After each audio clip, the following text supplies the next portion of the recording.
Nicholas Bornolis of Capitaling again. I'm delighted to welcome you to the closing session of our 22nd annual Closed-End Funds and Global ETFs Forum. And this one is a roundtable discussion with the analysts. So Bob Bush of Calamos is going to moderate it. Again, Mariana and Alex, thank you very much for being with us today. And all three of you, for being really tremendously loyal and long-standing supporters of this event. Thank you very much. Great, Nicholas. Thanks for the opportunity. And again, I'm Bob Bush. I'm with Calamos, and I'm the Director of Closed-End Fund Products here. And I have two esteemed colleagues with me today.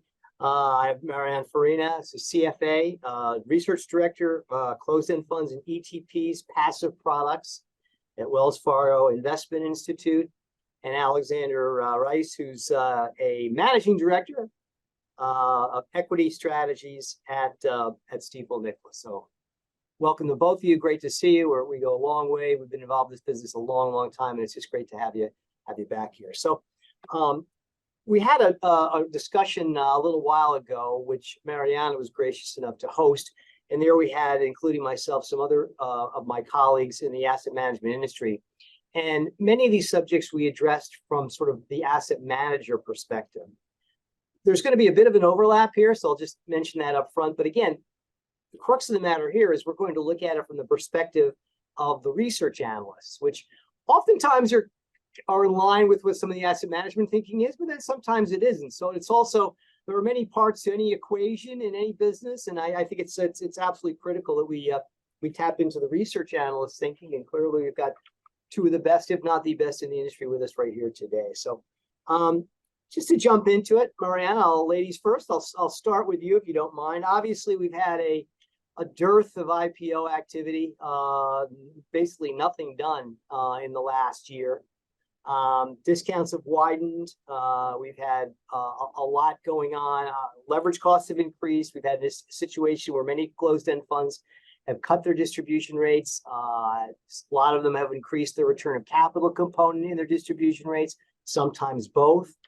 So it's you know, as we say, the closed-end fund business, there are times when it does very, very well. There are times when it's struggling, and by no fault of its own, I think. You know, it emulates a lot what's going on in the general financial market. So, do you see any hope in sight of any capital raising, whether it be on the secondary side or in the IPO side? It will be tough. To be very honest, and it is very difficult to launch a new closed-end fund when you see such wide discounts.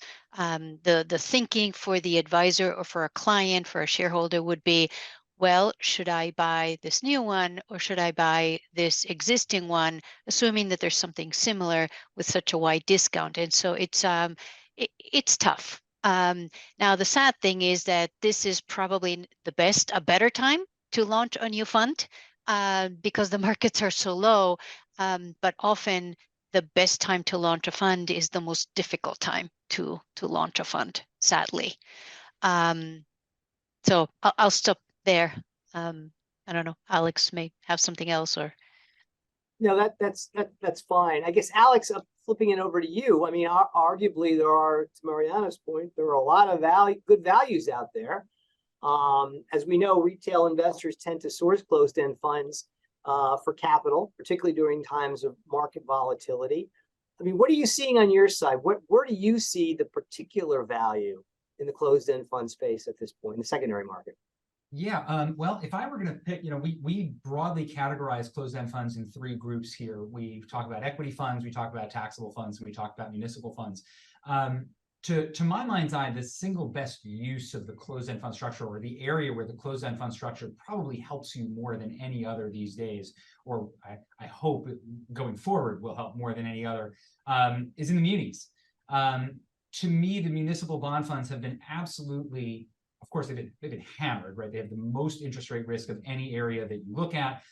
They have very long bonds. They have leverage. They are, by and large, have an overrepresentation of perpetual funds compared to other groups. So everything about them screams interest rate sensitivity, and we've certainly felt that. But to me, this is a three-legged stool, right? You have the asset values, you have the earnings, and you have the discounts.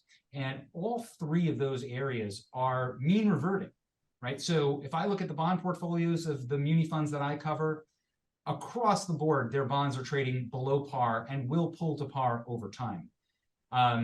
Across the board, their earnings have suffered dramatically. And that's because an inverted yield curve means, 1-year bonds yield more than 30-year bonds, and a closed-end fund borrowing at the 1-year rate and investing in 30-year bonds will yield even less than that, right? So that's been terrible for them.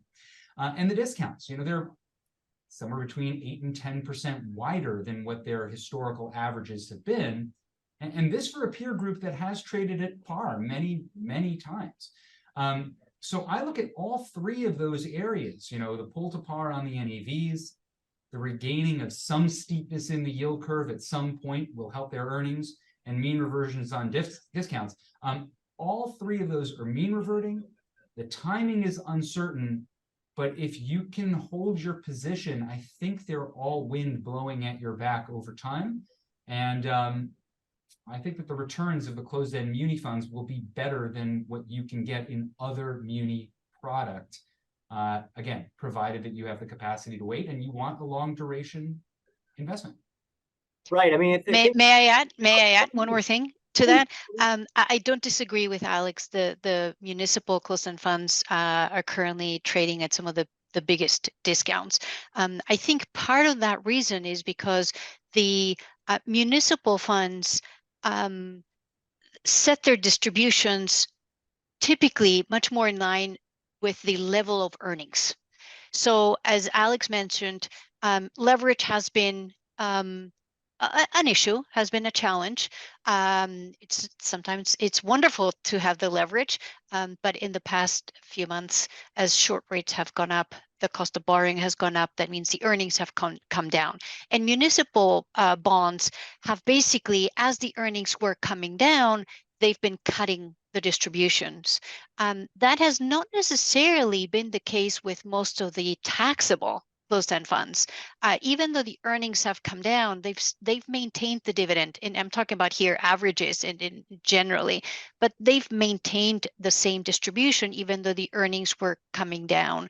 So if you're not looking through and you're not kind of tracking the earnings of the portfolios, you think, or a shareholder, a client, an investor may think, oh, the taxable closed-end funds are doing much, much better. But the thing is that the muni closed-end funds have been just cutting dividends as the earnings have been coming down. The taxable funds have not done that generally. So I think that's maybe another reason as investors see dividend cut after dividend cut after dividend cut. And I'm talking about maybe a easy 30-40% cut in distribution for the muni closed-end funds. That's a lot. And so I think people have sold their muni closed-end funds maybe more than other funds.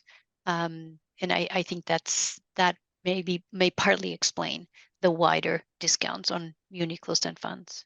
One last point, I'll flip to you, Alex, and then we'll go on to the next segment. Do you think a large part of that consternation in the market relative to munis is the fact that the duration in some of those funds can be a lot longer? The bond duration can be a lot longer relative to some of the taxable bond funds, which can have high yield in them, senior loans, convertibles, which tend to have lower duration. In other words, investors can be scared by those high duration amounts that are part of the muni complex.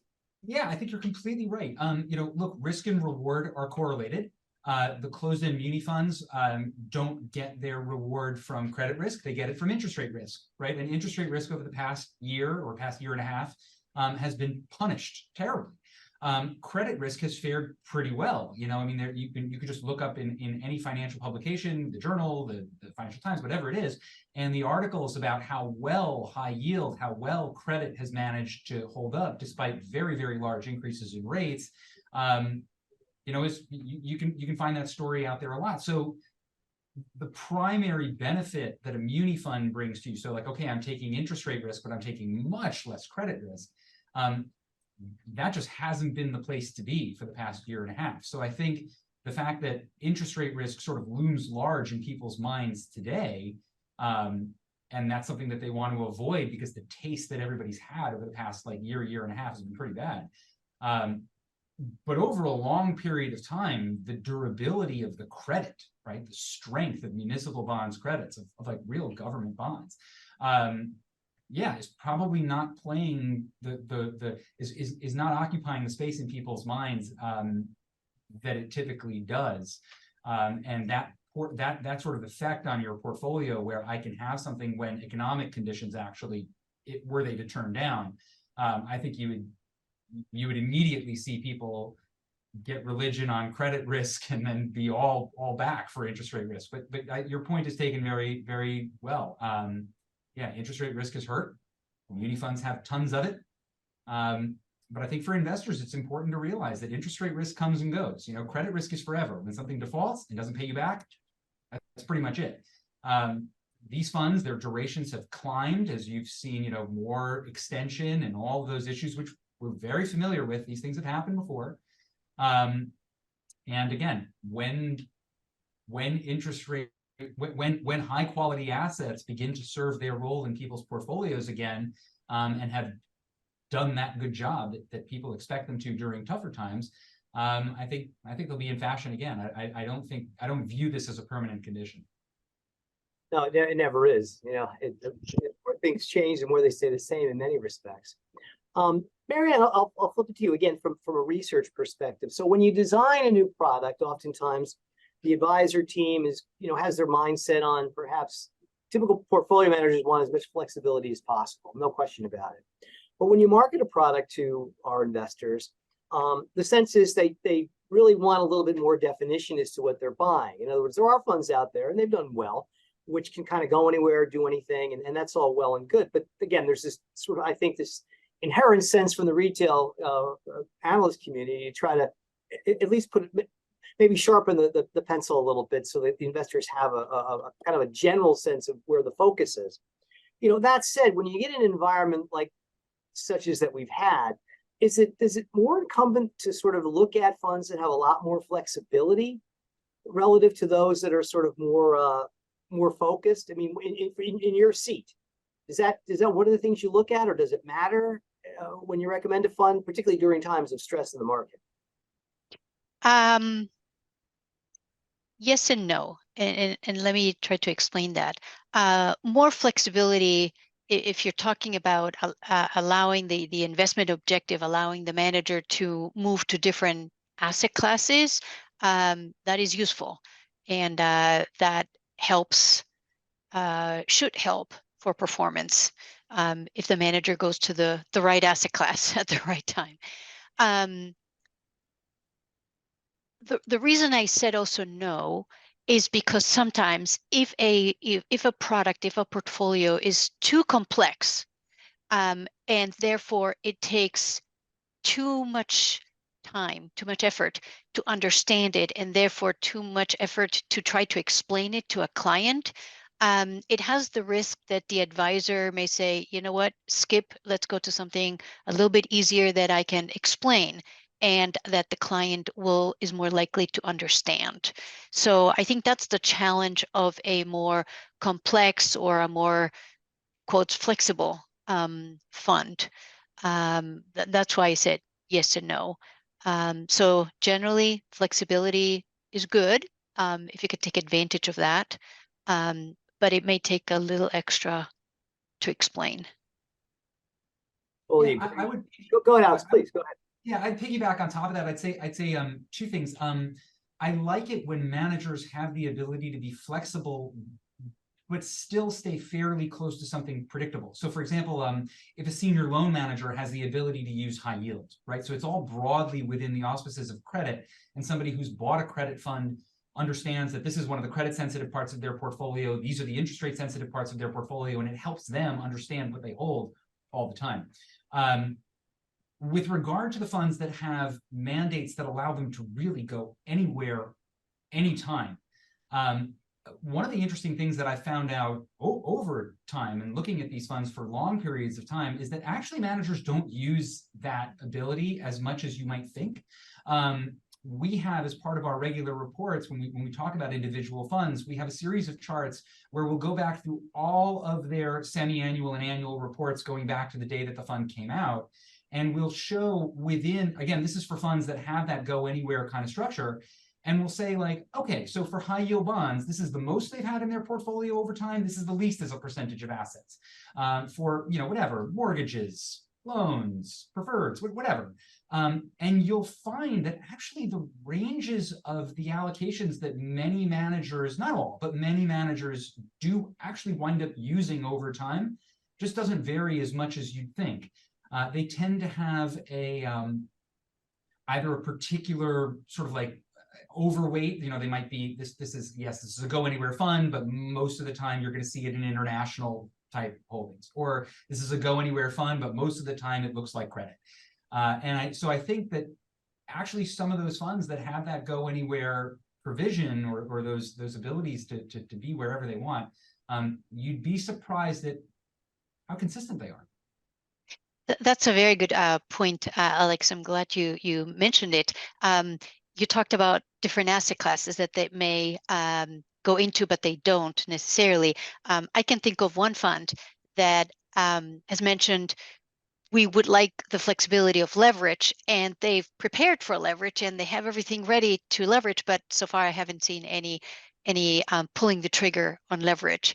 So yeah, I agree. That's interesting. Yeah, they may say they go anywhere, but they don't really go anywhere. Right. And conversely, for delevering, right? A lot of fund managers will say, look, we're using leverage, but when it's not advantageous to use it, we won't. And look, we're sitting here on this call saying how expensive leverage has gotten over the past year and a half. And I actually can't think of a single fund that was a levered fund before it all started and today is delevered given costs or anything. It just seems to be one of those things where I think managers know in their heart of hearts that predicting these things is awfully difficult, and there's a real cost to switching, to taking on leverage, taking it on, putting it off, and those expenses only flow one way. They're only a negative, right? So when you're taking an unknown against a negative, I think most managers just sort of don't do anything too dramatic. Which I think for many investors is actually a positive. I don't think these funds should be changing their stripes wholesale every couple of years. That consistency, that reliability, that ability for a financial advisor to know that what they picked once upon a time is still basically the same thing. I don't view that as a negative. Well, clearly, when you design a product, we've all been involved with this to some extent. The PMs like as much flexibility as they can, and that's arguably makes sense. So there's sort of this inherent rub between what the portfolio managers want, but what we think can come out and best sell the product, right? Because again, you have to have some type of a fine tune to it, right? You have to be able to market it to a specific audience that's looking for something that arguably has the opportunity to perform not only short term but the long term, but also compares well relative to what else is in the market. And I'm sure that's an assessment that you folks make day to day when you make your recommendations to your clients. So you alluded to leverage. I know we talked a little bit about this in the last forum. There was another group here that specifically mentioned leverage. But again, what I'm going to do is try to get into it from your perspective as opposed to that of others. Obviously, there's been a double whammy here with leverage when you have a period where you've had increasing costs of leverage and downward financial markets. It has a detrimental impact on the NAV of the portfolio. I'll ask both of you the same question, and I know it's a constant education, but is your sense is the investors understand and appreciate that? I mean, arguably, when everything's going up double digits and you're borrowing at zero, that's a great environment. We've been lucky to have that for a while. We're not there now, and we may not be in there for a while. Mariana, how do you have a reality check with clients that all of a sudden become a little bit disappointed in this dynamic, which has favorably worked in the past, but not so much now? Mm-hmm. Bob, you mentioned a double whammy. I would say it's a triple whammy because you have the market going down, which would imply the NAV goes down, number one.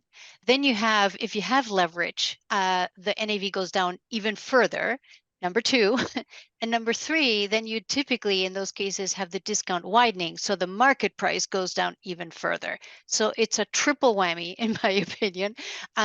But we always have to remember that it goes the other way as well. It goes the positive way as well. So closed-end funds for that, if they have leverage and because the discounts can widen and narrow, are more volatile. And what a client's experience, what shareholders experience is the market price volatility. And that is more volatile than what the NAV or what the market may do, what the market volatility of the market may be. So it's definitely, it takes a strong stomach to buy closed-end funds. And I think closed-end funds is not for everyone. Especially those investors who are very, very conservative and they cannot stomach high volatility. Maybe they should think about a mutual fund or an ETF, something much simpler. So that's what we typically try to make sure that investors or clients understand that. Now, I always compare to my experience in 1994 when people, in my opinion, did not fully understand leverage. And it was the very first time that closed-end fund investors experienced the negative side of leverage after a lot of new issuance of preferreds and muni funds, which are very high, long duration. Now, since then, 94 was a dreadful bond market. And it was a huge surprise. It was a big surprise. Short rates and long rates going up. So compared to that, when I remember advisors, clients calling about what's going on. I mean, closed-end funds now. Hopefully, thankfully, to a lot of education that we've done, and I know other analysts have done as well, and other closed-end fund managers have done as well. Now the questions are very different. Now the questions are, should I be buying these muni closed-end funds? Very, very different, which leads me to think, hopefully, that investors at least our clients get leverage, understand leverage, what it can do, and they see that they may at some point get the positive aspect of leverage. And so again, education, if somebody has not touched a closed-end fund, does not know anything about closed-end funds, I mean, an understanding of leverage is key, is very, very important. Yeah, go ahead, Alex. I'm sorry. Yeah, a few things on that. So first of all, as to whether people know, right? I think, and I'm sure Mariana's had the same experience, most of the calls that wind up coming into us, right, the inbound stuff where someone's trying to reach you and talk about it, that's one of two things. That's either somebody who doesn't understand what's going on and needs you to help and explain it, and oftentimes that is a client who will run into who didn't understand leverage and is sort of coming to grips with the reality of something that they may have picked because it had a high yield, or something like that. But then, of course, again, what Mariana said is also true. I get a lot of calls, especially at times like these, where the discounts are massive, and it's in Barron's, it's in the Wall Street Journal that this is a time in closed-end funds where there's a big dislocation. We get lots of inbound calls on people trying to buy. A very different kind of investor calls us when discounts are double digits than when they're not.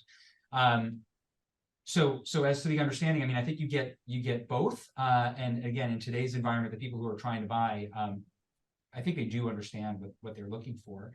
And what they're looking for is, mean reversion in high quality fixed income.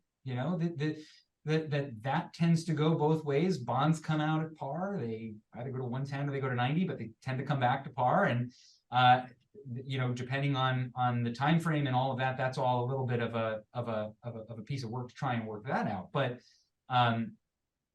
we are definitely seeing people who understand that case and want to come back to it. But importantly, about leverage, again, especially just within the context of the municipal funds, but it's true of the others too. Yield curves do invert from time to time. About, give or take, 5% of trading days, the yield curve is inverted, and about 95% of trading days, it's not. So most of the time, the leverage is beneficial. Most of the time, it's increasing the income. It does come at the expense of higher volatility. but welcome to closed-end funds, right? One of the sayings that I rely on a lot is that I tell people that I speak about fixed income all day long, but my boss is the head of equity research. These things trade on the exchange. They can trade with the same volatility that you're used to seeing out of equities for that reason. But they do retain those underlying characteristics. They're made out of bonds. And those characteristics of a bond portfolio will come shining through in the end, including pull to par. And so I think you get both sides of it depending on who you're talking to and when. But that leverage is beneficial a lot of the time, especially in an asset class like this. I think many people understand that. I'm just curious. Bob, if I may, just very briefly, it helps when you have seen something before, and this downdraft on closed-end funds, we've kind of seen it a few times, and I'm going to mention maybe just the most extreme ones. As I said, 1994, the financial crisis in 08, the taper tantrum in 15, now again. So when somebody has seen this before and you say, okay, deja vu, I've seen this before and I know what has happened after that, not that I want to speculate, but kind of there's a pattern to this. And do we know when the bottom is? No, and nobody pretends to know exactly when the bottom is, but we do know, okay, this will turn around at some point. And what I typically tell people is start investing, keep maybe a little bit of dry powder just in case. Then if you see worse, just put a little bit more money and keep a little bit dry powder. So just dollar cost average into it, because nobody knows the bottom. And the only point I would make, and I said this in the last panel, is that again, when you have increased leverage costs, that's not necessarily a bad thing, because as long as the investment that you're making is more than making up for that debt service that you're paying out in leverage, it's a positive. It's positive to the portfolio. And I made the point earlier, you've had equity markets up about 10% year to date. Generally, that's enough if you're in an equity portfolio to cover your cost of leverage. If you're floating rate, you're probably paying 5 handle right now, which is elevated from where it's been, but still lower than what you might earn in an equity fund. Fixed income funds are a little more of a challenge. The bonds are probably up about 5% roughly this year, so there it's kind of flat. Just before we get off this topic, I'm just curious. The ICI comes out with a study, and they talk about closed-end fund buyers that. I'm generally speaking now, of course, they tend to be a little bit older, a little bit more wealthier, a little bit higher educated relative to the mutual fund buyer. Each of you, starting with Mariana, in your experience, what would you comment on that relative to what you see in your system? I would agree with that statement. Definitely much more retail oriented. They definitely are more interested in the income. I often say what location is to real estate, yield is to closed-end funds. It's very important. So it tends to be investors who are kind of towards the, how do I say this? Later stages, that they're relying much more on income than appreciation.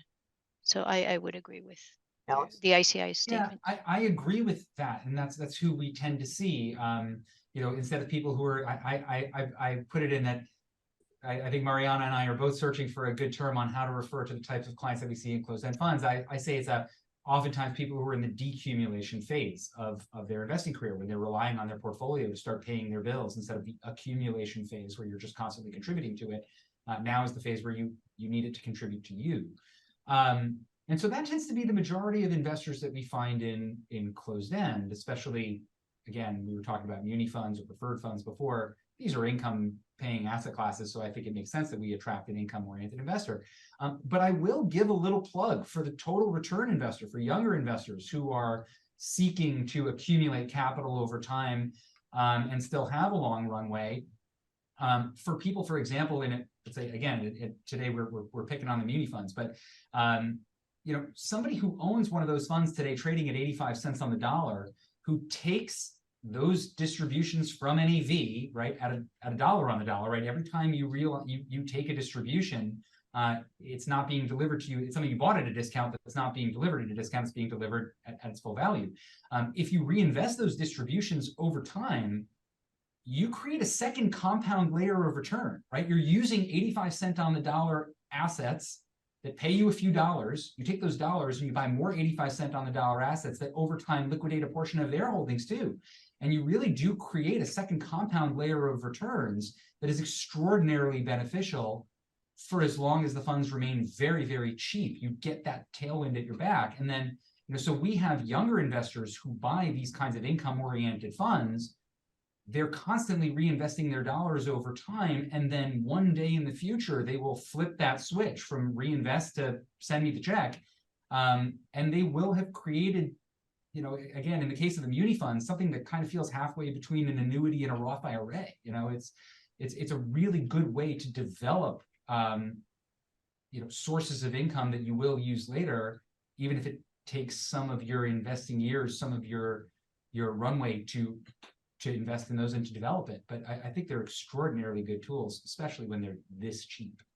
That's a good point, Alex. I think especially during moments like we're going through right now, crises when there's wide discounts, we get the kind of the crossover, if you want to call them total return investors or appreciation investors, that pay attention and start buying closed-end funds, especially these periods. So we're in a brave new world now. You folks are research analysts. You deal with your clients. Brave new world being we have elevated interest rates. And that's at levels that we haven't seen for quite some time. There are many FAs that are now in the business that really weren't in the business when rates were this high. So it's kind of a bit of an education for them as well, who haven't seen that. And that's all well and good. We're here to serve them, of course. But at least I'll ask each of you the same question. Now that we're in this environment of elevated interest rates, and obviously many of these funds are levering at floating rate rates. How do you coach your investors? How do you discuss this sort of change of events, change of world? How do you work that into the conversation as you advise your clients? I'll start with you, Mariana, on the closed-end fund space today versus where we were maybe 5 years ago. Interesting. Yields on closed-end funds are also much higher, specifically because of that.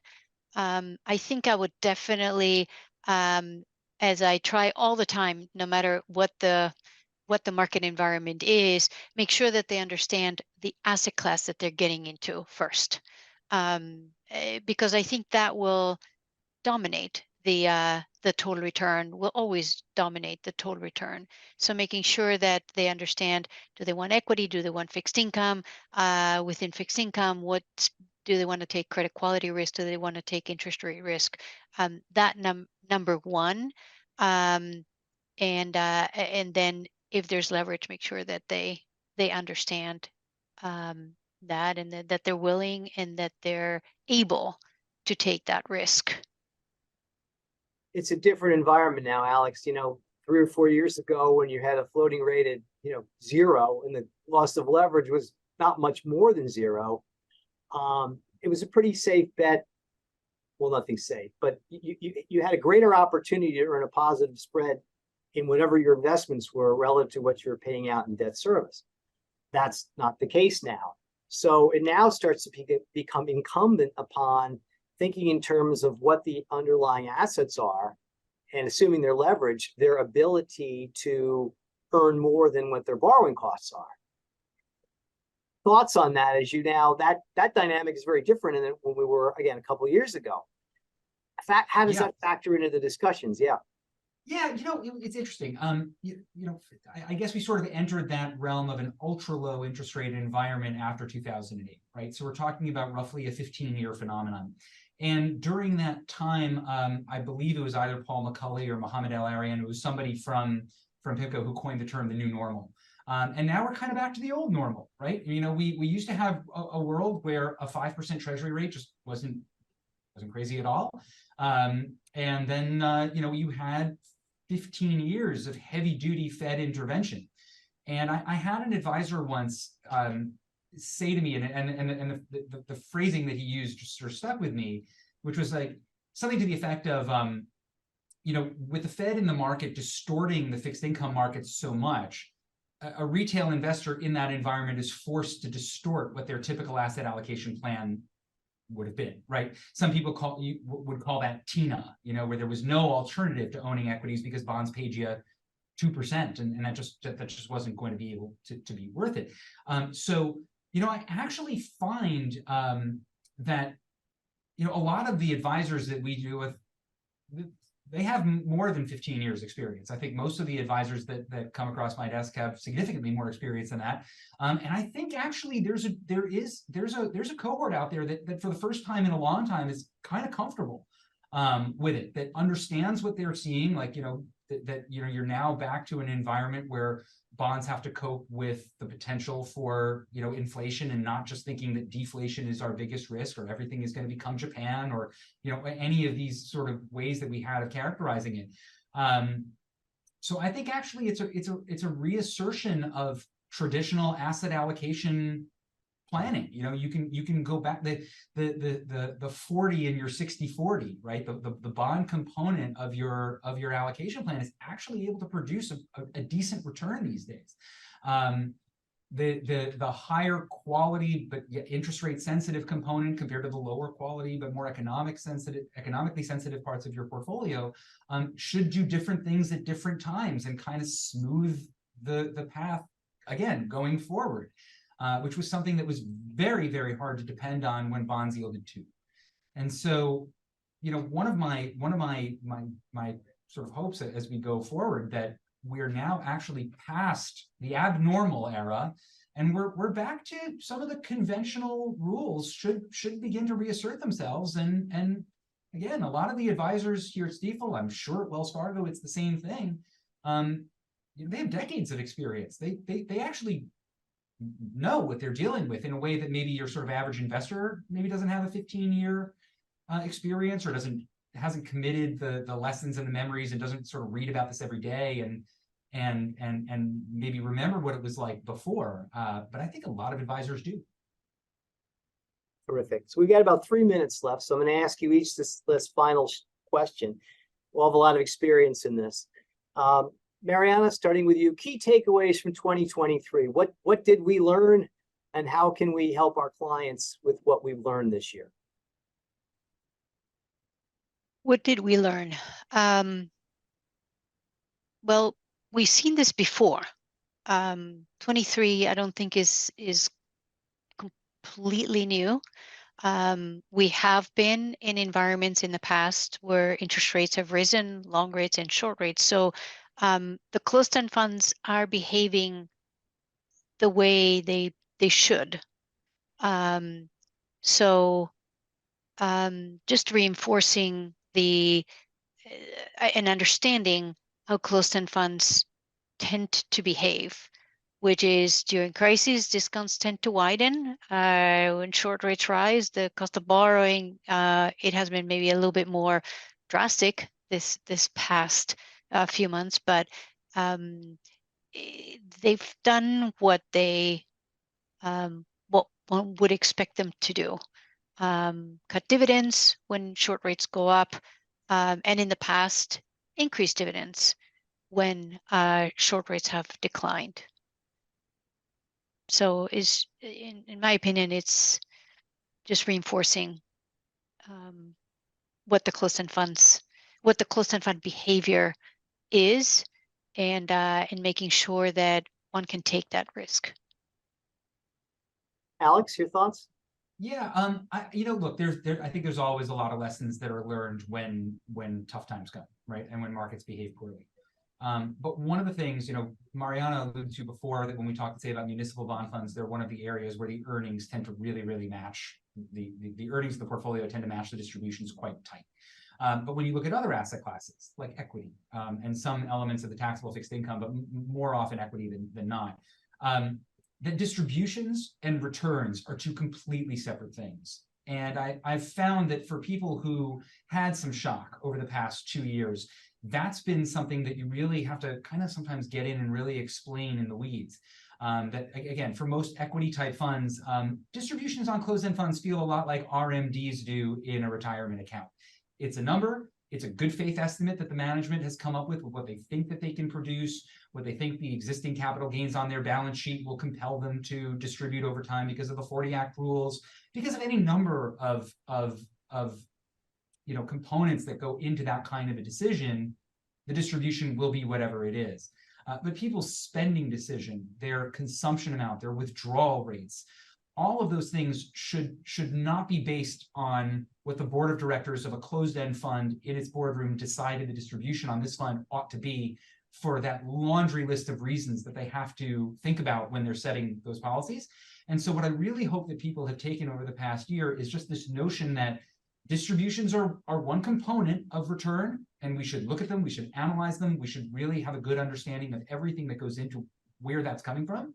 But that the consumption, the withdrawal rate, all of those other calculations that each individual investor has to do for themselves cannot rely on that number as the anchor for their analysis, right? And so that's been a tough lesson for some people, that look, you get 2 years where the stock market returns zero, then the average equity fund's return is probably going to be pretty close to that, despite the fact that their distributions are very high.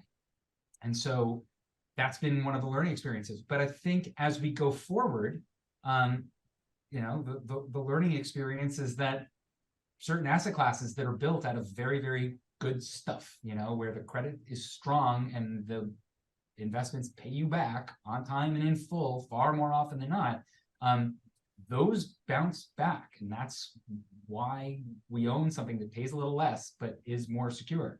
And I think those lessons will be, I feel that when we get together this time next year, I have a feeling we're going to be talking about a lot of that stuff and talking about durability and other things as again, lessons that we have to keep relearning. You're right. We've been around long enough to know that these products do rebound. And, oftentimes, we can look a gift horse in the mouth and think, well, it's too cheap.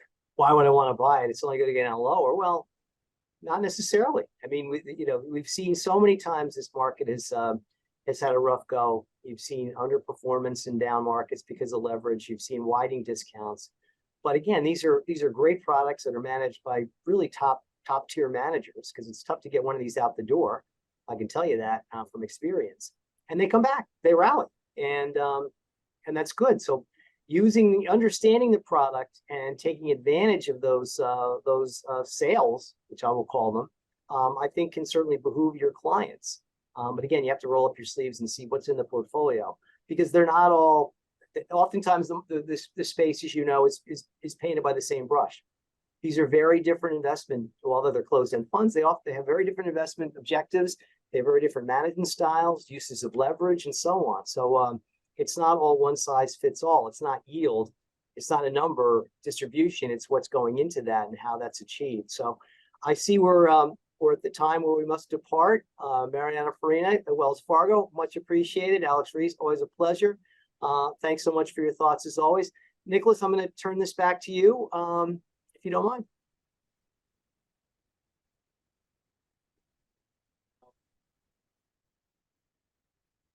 Here I am. And I would like to say that this brings us to the closing now of our forum. Thank you very much for a great discussion. And as we discussed at the beginning, maybe we should do an encore very soon on a topic of contemporary interest, like the discounts or other major happenings in the closed-end fund space.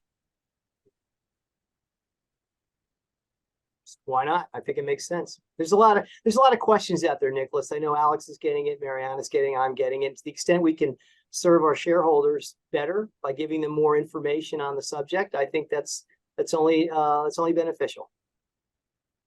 Thank you very much to all of you. Thank you very much, guys. Thank you very much.